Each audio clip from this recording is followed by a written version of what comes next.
ब्याङ्कहरूले जुन वित्तीय क्षेत्रहरूले जुन एउटा चाहिँ दादागिरी देखाएको स्थिति छ, हामीले नेपाल राष्ट्रिय व्यवसायी महासङ्घले यीभन्दा अगाडि ज्ञापन पत्र मार्फत ज्ञापन पत्र पनि हामीले पटक पटक बुझाएका छौँ। आफ्ना चाहिँ गोदामहरूको अथवा उद्योगहरूको सटरहरूको ताला चाबी लिएर सरकारको ढोकामा जानुपर्ने स्थिति बनेको देखिन्छ।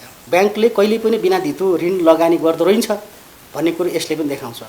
यदि यदाकदा कसैलाई लगानी गरेको थियो ब्याङ्कहरूले भने पनि त्यो निश्चित रूपमा आफ्नो मान्छेहरू काहीँ नाता गोता र काहीँ न काहीँबाट चाहिँ सम्बन्ध राख्नेहरूसितलाई मात्रै ब्याङ्कहरूले दिएको देखिन्छ। अब अहिले चाहिँ मोटामोटी रूपमा 60% भन्दा बेसी हाम्रा उद्योगहरू बन्द छन्। साना ठुला मझौला सबै मिलाएर उद्योगहरू बन्द भइसकेको स्थिति छ। अब त्योभन्दा पनि अहिले दर्दनाका स्थितिमा पुगेको भनेको चाहिँ सटर व्यवसायीहरू, जसले चाहिँ 12 घण्टा जुन सटरमा बसेर व्यवसाय गरिरहनु भएको थियो, उहाँहरू पटक पटकको यो लकडाउन 2 वर्ष अगाडिदेखिको लकडाउन निषेधाज्ञा जेसुकै भने पनि जताबाट भने पनि यो कोभिडका कारणले गर्दाखेरि मोटामोटी त्यो सटर व्यवसायीहरू धरसाई बनेको स्थिति छ र घरबेटीहरूलाई भाडा दिन सक्ने स्थिति पनि छैन। ब्याङ्कको ब्याज त्यहाँ माथि फेरि सरकारलाई तिर्नुपर्ने कर, यो 2 वर्षदेखिको चाहिँ एकदमै धराशायी भएर व्यवसायी मोटामोटी रूपमा धराशायी भएर गइसकेको स्थिति छ। अब उद्योगको हिसाबमा अहिले केही ठुला उद्योगहरू सामान्य रूपमा चले मात्र, बाँकी उद्योगहरू चलिरहेको स्थिति छैन। अब लामो समयको विविध कारण अथवा भनौँ अब एकातिर चीनको नाकाले चाहिँ चीनतर्फको नाकाहरूबाट पनि सहज रूपमा एउटा चाहिँ समारोह नआउनु, नेपाल सरकारले कूटनैतिक पहल गर्न नसक्नु, अनि हाम्रा कैयौँ कन्टेनरहरू त्यहाँ रहनु, कच्चा पदार्थहरू नआउनु र मुलुकमा रहेको जनशक्ति चाहिँ भारत पलायन हुँदै विभिन्न आफ्नो देशमा चाहिँ फर्किनु, यी यावत कारणहरूले चाहिँ धराशायी बनेर गएको स्थिति छ। सँगसँगै फेरि अहिले जुन ब्याङ्कहरूले जुन वित्तीय क्षेत्रहरूले जुन एउटा चाहिँ दादागिरी देखाएको स्थिति छ, हामीले नेपाल राष्ट्रिय व्यवसायी महासङ्घले यीभन्दा अगाडि ज्ञापन पत्र मार्फत ज्ञापन पत्र पनि हामीले पटक पटक बुझाएका छौँ भने प्रेस विज्ञप्ति समेत हामीले जारी गरेर यो ब्याङ्कहरूले अहिले देखाइएको जुन नौटङ्की छ, यो नौटङ्कीको अन्त्य हुनुपर्छ, बन्द हुनुपर्छ भनेर भनिरहेको स्थिति छ। र समग्रमा यो 2 वर्षको फेरि समग्र हेर्ने भने वास्तवमै उद्योग र व्यवसाय धराशायी छ र अन्त्य छ। अब सम्पूर्ण उद्योगी व्यवसायीहरूले सम्पूर्ण आफ्ना चाहिँ गोदामहरूको अथवा उद्योगहरूको सटरहरूको ताला चाबी लिएर सरकारको ढोकामा जानुपर्ने स्थिति बनेको देखिन्छ। सरकारले नीति ल्याउने, जस्तै चाहिँ मौद्रिक नीति अन्तर्गत धेरै कुराहरू सम्बोधन भए भनेर हामीले पनि वाह गऱ्यौँ। हामीले गर्नुपर्ने थियो त्यति बेला तत्कालीन समयमा। तर त्यो मौद्रिक नीतिहरूले ल्याएका कुराहरू कतिपय कुराहरू कति पनि जुन वास्तविक उद्योगी व्यापारी व्यवसायीहरूको लागि त्यो ल्याइएको नि हुँदो रहेछ र त्यो लागू पनि हुँदो रहेछ। अहिलेसम्म त्यो लागू भएको पनि देखिएको छैन। जस्तै हामीले पुनर्कर्जाका कुरा गऱ्यौँ, केही निश्चित मान्छेहरूलाई मात्रै लाभान्वित बनायो र फेरि हाम्रो महिला उद्यमी कर्जा भनेर चाहिँ एक खालको महिला उद्यमी कर्जा भनेर चाहिँ अङ्कित गरिएको थियो। त्यो वास्तविक उद्योगीहरूले चाहिँ जति पनि महिला उद्योगी व्यवसायीहरू हुनुहुन्थ्यो उहाँहरूले प्राप्त गर्न सक्नु भएन। किनभने ब्याङ्कहरूमा आफ्नो डकुमेन्टहरू लिएर जाँदाखेरि ब्याङ्कहरूले सिधै धितो खोज्ने, किनभने बिना धितो भनिएको थियो। ब्याङ्कले कहिले पनि बिना धितो ऋण लगानी गर्दो रहेछ भन्ने कुरो यसले पनि देखाउँछ। यदि यदाकदा कसैलाई लगानी गरेको थियो ब्याङ्कहरूले भने पनि त्यो निश्चित रूपमा आफ्नो मान्छेहरू काहीँ नाता गोता र काहीँ न काहीँबाट चाहिँ सम्बन्ध राख्नेहरूसितलाई मात्रै ब्याङ्कहरूले दिएको देखिन्छ। बिना स्वार्थ सरकारले ल्याएको नीतिले अङ्कित गरेको मान्छेले अहिलेसम्म ऋण चाहिँ पाएको स्थिति छैन। त्यसो भएको हुनाले सरकारले ल्याउने नीतिहरूमा सरकारले ल्याएका अङ्कित गरिएका जति पनि नीतिहरू छन् त्यो व्यवसायी उद्योगीहरूको लागि चाहिँ पटक्कै पनि यो देखिएको छैन। अहिलेसम्म पनि हामीले चाहिँ महसुस गरेका छैनौँ। अब कसैले त्यो पाएको होला, कसैले प्राप्त गरेको होला भन्ने कुरामा यो हामीलाई जानकारी भएन। तर समग्र रूपमा हाम्रा उद्योगी हाम्रा व्यवसायीहरूले चाहिँ त्यो सरकारले ल्याएका नीतिहरूको त्यसको भरपुर फाइदा वा त्यसको चाहिँ अनुगमन अथवा त्यसको चाहिँ एउटा चाहिँ गरेको हामीलाई थाहा भएन, जानकारी भएन। हामीले त सडकमै गयौँ, हामी त ठाउँमै हामीले चाहिँ विगत 2 वर्षका गतिविधिलाई हेर्ने भने नेपाल राष्ट्रिय व्यवसायी महासङ्घले धेरै गतिविधिहरू गरेको छ र हामी सडकसम्म पनि गएका छौँ। सरकारका ढोका त हामी पर राखौँ। सरकारका जुन नियमन निकायहरू छन् र सरकारका जति पनि विभागहरू छन् र सम्बन्धित जति पनि निकायहरू छन् ती सबै ठाउँमा आइपुगेका छौँ। त्यति मात्र नभइकन नेपाल सरकारको चाहिँ मन्त्रालयदेखि लिएर मन्त्रालयका विभिन्न फाँटाहरूदेखि लिएर र सरकारको प्रधानमन्त्रीसम्मलाई पनि हामीले ज्ञापन पत्र बुझाएका छौँ। र त्यति मात्र नभइकन राजनीतिक दलहरू, विपक्षी दलहरूदेखि लिएर विभिन्न दलहरूका शीर्ष नेताहरूलाई पनि हामीलाई यी समस्याहरू छन्। अब उद्योग र व्यवसायलाई टिकाउन गाह्रो छ, भन्सारले त्यत्तिकै अप्ठ्यारो पारेको, भन्सारमा हुने गतिविधिमा त्यत्तिकै अप्ठ्यारो छ, सहज ढङ्गले चीनतर्फका नाकाहरूबाट सामानहरू आएको छैन भनेर हामीले चाहिँ ती धेरै कुराहरू भनेका छौँ। हामीले हाम्रा ज्ञापन पत्रहरू मार्फत के सम्झायौँ त, के भन्यौँ त भन्दाखेरि तत्काल अहिले सटरहरू चल्न सकिरहेको स्थिति छैन, उद्योगहरू चल्न सकिरहेको स्थिति छैन, व्यवसायीले ब्याङ्कहरूबाट ऋण प्राप्त गर्दैन, कहीँबाट गर्छ भने पनि त्यो चाहिँ 24देखि 25%, 30-35%सम्म पनि पुग्छ सहकारीको ऋण हिसाब गर्दाखेरि, सबैतिरबाट हिसाब गर्दाखेरि, र त्यसको चाहिँ नितान्त ब्याज तिर्न पनि सकिरहेको स्थिति छैन भने अर्कोतिर घरबेटीहरूले पनि चेपाचेप बनाइरहेको स्थिति छ। यस्तो बेलामा यहाँहरूले केही राहत प्याकेज ल्याउनुपर्छ भनेर हामीले चाहिँ ज्ञापन पत्रहरू मार्फत उल्लेख गऱ्यौँ। तर सरकार आफ्नोमै छैन, किनभने सरकार भनेको अहिले हामी कुनै पनि नेपाली जनताले महसुस गरेको सरकार कसैले पनि हामीले प्राप्त गरेका छैनौँ। सरकारको ध्यान आफ्नो कुर्सी बचाउनमा हुन्छ र राजनीतिक दलहरूको ध्यान चाहिँ कसरी कहाँ कसलाई के नियुक्ति गर्ने, कति बेला कहाँ के गर्ने भन्नेतिर हुन्छ।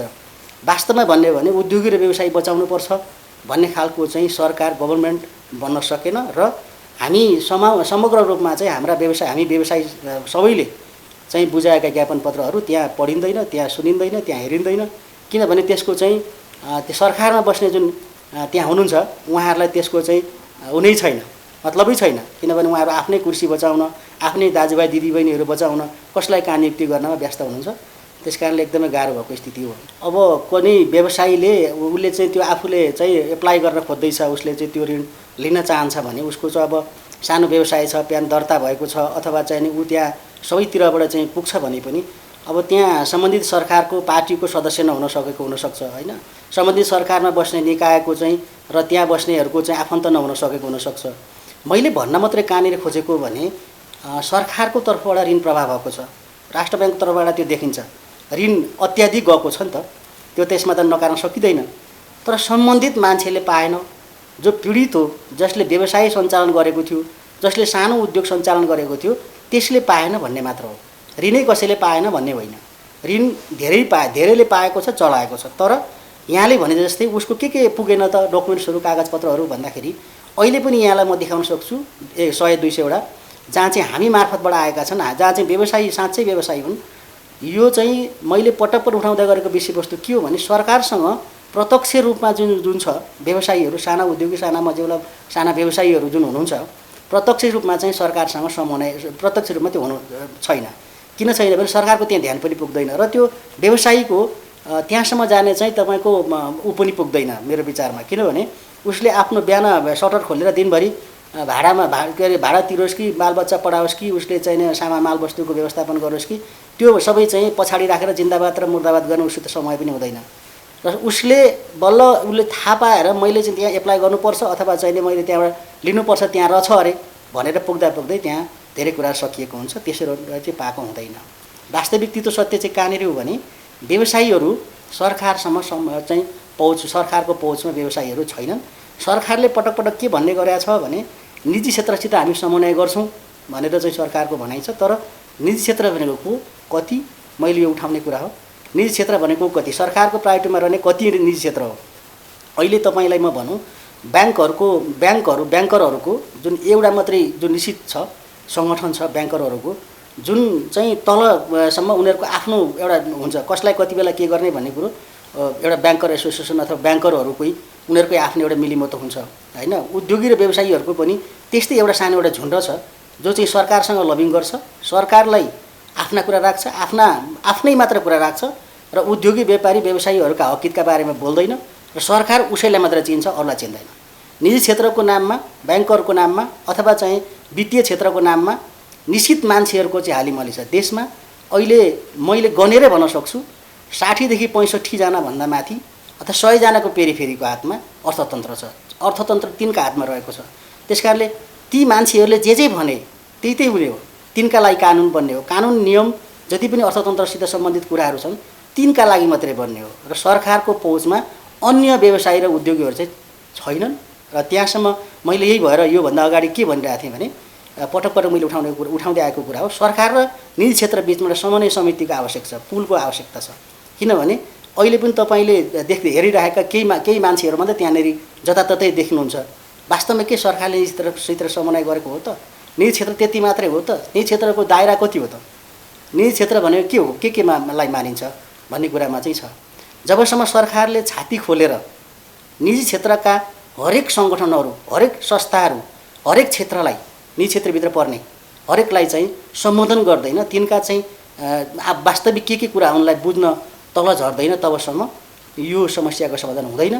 त्यसकारणले गर्दाखेरि अहिले जुन हामीले चाहिँ भोगिरहेका कुरा छौँ 2 वर्षदेखिको कोभिडले गर्दा जति पनि थला परेको छ व्यवसाय अर्थतन्त्र, जुन थला परेको छ र जुन धराशायी भएर चाहिँ अन्तिम स्थितिमा जुन बसिरहेका चाहिँ उद्योगी व्यापारी व्यवसायीहरू हुनुहुन्छ र उहाँहरूलाई उकास्नका लागि हामीले पटक पटक भनेको त योभन्दा अगाडि नै हो, सरकारले केही राहत प्याकेजहरू ल्याउनुपर्छ, सरकारले केही न केही त दिनुपर्छ। 2 वर्ष 3 वर्षको यो फेरिमा चाहिँ थलिएर रहेका उद्योगी र व्यवसायीहरूलाई, तर त्यसो भएको छैन। म नेपाल सरकारलाई आग्रह गर्न चाहन्छु, तपाईँ अहिले आजै कम्तीमा उद्योगी र व्यापारी जसले आफ्नै रोजगार छ र अरूलाई पनि रोजगार दिएको छ, जसले गरेर खाएको छ, जोसँग सिप छ, कला छ, त्यस्ता खालका मान्छेहरूलाई पहिचान गरेर, विशेष गरेर कोभिड-19ले थला परेका त्यस्ता खालका क्षेत्रहरूको पहिचान गरेर चाहिँ उहाँहरूलाई राहत कहाँबाट दिन सकिन्छ। ठिक छ, एउटै त्यो हामीले यही नै भन्न सक्दैन, उसको जति पनि उसको चाहिँ जे चिजबाट चाहिँ अन्त्य भएको छ, उसले सकिन लागेको छ, उसले चाहिँ व्यवसायबाट पलायन हुन आँटेको छ, त्यस्ता मान्छेहरूलाई रोकेर त्यस्ता मान्छेलाई राहत प्याकेज सहितको एउटा घोषणा गरेर सरकार आउनुपर्छ भन्ने हाम्रो चाहिँ जहाँसम्म मान्यता रहेको छ। होइन, अब अहिले हामीले गर्ने भनेको त वास्तवमा चेतनामूलक कार्यक्रम हो। नेपाल राष्ट्रिय व्यवसायी महासङ्घले देशभरमा रहेका जो हामीप्रति आस्था राख्छन् उद्योगी र व्यवसायीहरू र समग्र हामी नेपालीहरूलाई यसले चाहिँ यो महामारीले क्लियर रूपमा हामीलाई छोडेको स्थिति छैन, कतै न कतैबाट जगल्टिरहेको स्थिति छ। त्यसकारणले अब यसलाई चाहिँ सबैले आफ्नो आफ्नो नेपाल सरकारले तोकिएका मापदण्ड लगायत हामीले पनि यहाँहरूले चाहिँ सुरक्षित भएर काम गर्नुपर्छ भनेर एउटा खालको भनिरहेका छौँ भने अर्को किसिमको नेपाल राष्ट्रिय व्यवसायले के गर्छ त, के गर्यो त भन्ने सवालमा हामीले सकभर त्यस्तो खालको जोखिमबाट, त्यस्ता खालका चाहिँ अब व्यवसाय धराशायी हुन आँटेकोबाट उहाँहरूलाई बचाउनका लागि कम्तीमा हामीले के गर्न सकिन्छ भन्ने कुरो एक आपसमा हामीले गर्ने न हो। त्यसकारणले नेपाल राष्ट्रिय व्यवसाय महासङ्घले सरकारसँग हारगुहार गर्न त सधैँ नै छ, तर स्वयं आफैले पनि त्यस्ता खालका उद्योगी र व्यापारीहरूलाई बचाउनुपर्छ र यस्तालाई चाहिँ हामीले चाहिँ आफ्नो सुरक्षित राख्नुपर्छ भनेर निकै हामीले पनि चेतनामूलक कार्यक्रमदेखि लिएर उहाँहरूलाई के गर्न सकिन्छ एक आपसमा हाम्रो भाइचारा अन्तर्गतको हामीले महासङ्घ अन्तर्गत रहेका हाम्रा 10,000 सदस्य साथीहरूलाई एक आपसमा चाहिँ सहयोगको भावना गर्नुपर्छ र उहाँहरूलाई उठाउनुपर्छ। यति बेला चाहिँ कसैलाई पनि मर्न दिनुहुन्न भन्ने खालको चाहिँ हामीमा एक खालको भावना जगाउने काम र उहाँहरूलाई चाहिँ हामीले पनि केही गर्छौँ है, तपाईँ नातिनुहोस् भन्ने कामहरू हामीले अगाडि बढाइरहेका छौँ। र सँगसँगै यस्ता बेलामा चाहिँ नेपाल सरकार नै हो हाम्रो अभिभावक हो, सरकारले नै केही न केही राहत प्याकेज ल्याउनुपर्छ भन्ने खालका कुराहरू 1 2 3 4 गरेर हामीले नै भनिरहेका स्थिति छ। तर यस्तो चाहिँ अघि पनि फेरि यही दोहोऱ्याउन मन लाग्छ, दुखी भएर दोहोऱ्याउन मन लाग्छ। सरकार एउटा अभिभावक हो, हामी सरकारका चाहिँ सरकारको मातहतमा रहेर काम गर्ने हो, सबै नीति र नियम हामीले मान्ने हो, तर सरकारले कहिले पनि हाम्रा चाहिँ त्यस्ता खालका यी सबैलाई बचाउनुपर्छ भन्ने खालको सरकारको ध्यान गएको स्थिति छैन। र अहिले म के मात्रै भन्न चाहन्छु भने यो जुन लकडाउन गर्ने जुन स्थिति भोलि आउन सक्छ होइन, अझै पनि अब कोरोना त एकदमै बढेर गएको छ। यो जोर र बिजोरको कुरा अहिले बजारमा जुन चर्चा छ, हामीले पहिलोपटक मैले भनेको हो कि जोर बिजोर गर्नु यो झन् चाहिँ कोरोनालाई प्रोत्साहन गर्नु हो, जोर बिजोर लागू गर्नु हुँदैन। यो जोर बिजोर भन्नाले मान्छे बाहिर निस्किन्छ अनि जोर बिजोर लगाएको छ, यातायातहरू कम छन्, सार्वजनिक यातायातहरू कम छ, त्यो भएको हुनाले जोर बिजोर प्रणाली लागू गरेपछि झन् मान्छेहरू चाहिँ कोचाकोच भएर यात्रा गर्न पर्ने भएको बाध्य भएको हुनाले झन् यो चाहिँ कोरोनालाई झन् प्रोत्साहन गर्नु, झन् अगाडि बढ भनेर अगाडि बाटो देखाए जस्तो हो। त यो जोर बिजोरको कुनै अर्थ छैन। त्यसकारणले यो जोर बिजोरको अन्त्य हुनुपर्छ। सँगसँगै यो लकडाउन भन्ने शब्द जुन छ, यो लकडाउन भन्ने शब्द चाहिँ सबैका डायरीबाट हटाउनुपर्छ, किनभने यो लकडाउनले कसैलाई पनि राम्रो काम गर्दैन। लकडाउनले कुनै पनि चिजको चलायमान हुँदैन, अर्थतन्त्र झन् धराशायी भएर जान्छ। लकडाउन भन्ने सबैका डायरीबाट नेपाल सरकारमा रहेका सबै सचिवज्यूहरूदेखि लिएर सबै सरकारमा रहेका सबै पदाधिकारीहरूलाई चाहिँ नि यो लकडाउन भन्ने आफ्नो मात्रै फाइदा नहेरिकन, किनभने अब लकडाउन गरेपछि केही बस्नुपर्छ भन्ने कुराहरू होला अथवा चाहिँ रेस्ट पाउने कुराहरू होला, यस्तो बेलामा यो लकडाउन भन्ने शब्द सबैका डायरीबाट हटाउनुपर्छ हामी भन्छौँ। र सकेसम्म हामी आफैले चाहिँ यसको सुरक्षित भएर हिँड्नुपर्छ। सबै नेपाली आज 21औं शताब्दी, मैले पहिले पनि भन्ने गरेँ, यो 21औं शताब्दीको हामी नेपालीहरू अब चेतनाविहीन हामी छैनौँ। कोरोना छ भन्ने कुरो थाहा छ, कोरोना लाग्छ भन्ने कुरो पनि थाहा छ, मापदण्डहरू पालना गर्नुपर्छ भन्ने थाहा छ, सरकारले ट्युन बजाइदिएको छ, हामीले पनि चेतनामूलक कार्यक्रम विभिन्न सङ्घ संस्थाहरूले पनि गरिरहेका छौँ। त्यसो गर्दा गर्दै पनि ऊ चाहिँ जबरजस्ती गरेर होमिन्छ भने ऊ आफै जिम्मेवार हुनुपर्छ भन्ने पनि हामीलाई लाग्छ। त्यसकारणले अर्थतन्त्र चलायमान बनाउनको लागि जोरबिजोरको अन्त्य, लकडाउनको सोच्नै हुन्न, यो डायरी सबैको डायरी हटाउनुपर्छ र यसका लागि चाहिँ नेपाल सरकारले सबै कुराको चाहिँ यो उद्योगी व्यापारी व्यवसायीहरूका लागि र सकेसम्म सबैका लागि चाहिँ एक खालको राहत प्याकेज सहितको एउटा घोषणा गरेर यसलाई अर्थतन्त्रलाई उच्च बनाउनका लागि, यसलाई चलायमान बनाउनका लागि हामी सबैको दायित्व अगाडि बढ्नुपर्छ। हामी सल्लाह हुन्छन् मैले बोलेका कुराहरू उहाँहरूले सुन्नुहुन्छ र उहाँहरूले पनि समर्थन गर्नुहुन्छ। उहाँले बोलेका कुराहरू हामीले समर्थन गर्ने हाम्रो त्यो त छँदै नै छ। एक आपसमा समन्वय भन्ने कुरा जुन छ, यो एक आपसमा समन्वय कतिपय कुराहरू हुन्छ पनि हुँदैन पनि, किनभने महासङ्घहरू सङ्गठनहरू निजी क्षेत्रभित्र पर्ने सबै जबसम्म मैले पटक पटक भन्ने कुरामा जबसम्म नेपाल सरकारले यो एउटा समन्वय समितिको रूपमा सरकार र निजी क्षेत्रको बिचमा एउटा समन्वय समितिको रूपमा एउटा पुलको रूपमा स्थापना काम गर्दैन तबसम्म कतिपय कुराहरू यो नहुन पनि सक्छन्। त्यही पनि हाम्रो निजी क्षेत्रका समग्र एउटै खालका मुद्दा, एउटै खालका चाहिँ कुरा भएको हुनाले हाम्रा समन्वय पनि हुन्छ र हाम्रो कतिपय कुराहरूमा पनि हाम्रो मेल खान्छ। त्यही पनि म सम्पूर्ण चाहिँ अग्रज महासङ्घका मित्रहरूलाई, साथीहरूलाई म के आग्रह पनि गर्छु भने निजी क्षेत्रसित सम्बन्धित कुराहरूमा एक भएर, एकजुट भएर जुन चाहिँ नेपाल सरकारसँग हातेमालो गर्ने हो, मुलुकको समृद्धका लागि अगाडि बढ्ने हो, एउटा विकासमा अगाडि बढाउने हो, रोजगार यहाँ सिर्जना गर्ने हो, हामी सबैले नै हो, निजी क्षेत्र हामी सबै मिलेरै अगाडि बढ्ने हो। सरकार र निजी क्षेत्रको बिचमा एउटा नङ र मासुको सम्बन्ध हुन्छ र त्यो सम्बन्धलाई अटुट कायम गर्दै यसभित्र अन्तर्द्वन्द्वहरू नल्याई एक आपसमा चाहिँ हातेमालो गरेर मुलुकको एउटा गति, एउटा मुलुकको विकासको लागि, समृद्धका लागि मुलुकको चाहिँ हामीले पनि हाम्रो पनि केही दायित्व बन्छ है भनेको निजी क्षेत्रले पनि बुझेर चाहिँ अगाडि बढाउनुपर्छ र सरकार जसोसुकै बने पनि, जुनसुकै पार्टीको सरकार बने पनि हामी सम्पूर्ण निजी क्षेत्रका सम्पूर्ण छाता सङ्गठनहरू, सम्पूर्ण साथीहरूले हातेमालो गर्दै अगाडि बढ्नुपर्छ र अगाडि बढ्दै गर्दाको क्रममा चाहिँ यस्ता खालका अन्तर्द्वन्द्वहरूलाई, यस्ता खालका कुराहरूलाई मध्यनजर नगरिकन चाहिँ एकजुट भएर, निजी क्षेत्र एकजुट भएर अगाडि बढ्नुपर्छ पनि म भन्छु।